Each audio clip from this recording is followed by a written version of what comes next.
Hello सांग मैंने मुझे आपण गोटे नुआ टॉपिक नहीं आसी जोटा कि रिचाइन विषय में आज आपण कह रिचाइन केमी जॉइन करेंगे और रिचाइन द्वारा केमी काम करेंगे ताई विषय में नेक्स्ट जनइबी। सो देखो ये रिचाइन गोटे प्रूफ देख पारे यहाँ अच्छे रियल प्रूफ जब आपको डाउट अच्छे मो वीडियो पूरा शेष पर्यटन देखिए जानवे।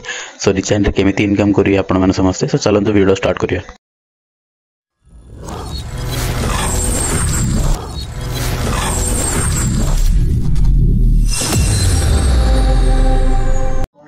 प्रथम क्रोम ब्राउजर को ओपन करिया। सो क्रोम ब्राउजर को ओपन कला पर रिचाइन बोल की टाइप करके ओपन करिया। देखो तो रिचाइन बोली प्रथम जो वेबसाइट है से क्लिक करिया। से देखी किसी डिटेल्स गुड़ा देछि। सो स्वाइप करी गला पर जने से कोर्स गुड़ा को आसित केमती जॉइन हेबा ताई विषय पूरा एथरे जनइबी। सो आपण मैंने दयाकोरी मो वीडियो स्किप न करी देखिए शेष पर्यंत।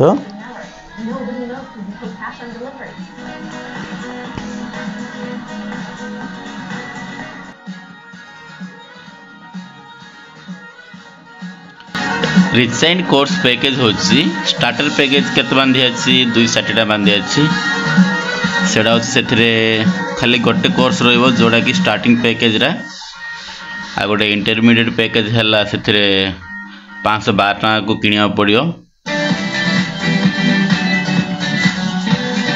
एथरे कोर्स गुडा गुडी रहला 3 नंबर रे एक्सपर्ट पैकेज जोल अछि सेडा 1050 टका भी पड़ी पारे। मास्टर पैकेज 2249 टका। ब्रह्मास्त्र पैकेज 4999 टका। प्रीमियम प्रो पैकेज होची 9998 टका पड़ियो। सो एती पैकेज रो आपण मानको केमिति पैकेज दरकार पड़ियो माने स्टार्टर पैकेज जदि एटा किनिया चाहछन ताहले आपण मते कमेंट करके मैसेज करि पारिए। तो सेतरे मु जणै दिबी मो ईमेल रे दया कर मैसेज करिए। आपण मानकु मो वीडियो केमिति लागला दया कर कमेंट माध्यम जणाइबे। जदि मो वीडियो आपण मानकु भल लागि तो तार लाइक शेयर एंड सब्सक्राइब जरूर करिवे। सो धन्यवाद।